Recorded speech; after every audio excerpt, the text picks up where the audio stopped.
Can the result awaiting candidates apply? No, जो candidate result का wait कर रहे हैं वो अप्लाई नहीं कर सकेंगे। Question number 6, are these temporary और परमानेंट पोस्ट?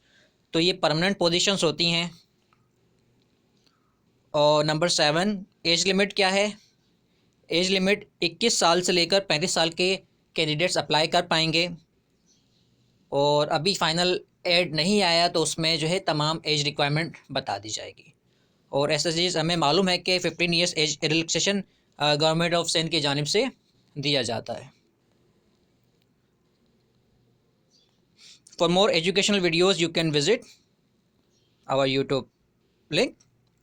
और अगर आपको कोई भी एजुकेशनल न्यूज़ और अपडेट जाननी हो, कोई सवाल हो आपका, तो आप हमारा फेसबुक पेज और फेसबुक ग्रुप ज्वाइन कर सकते हैं।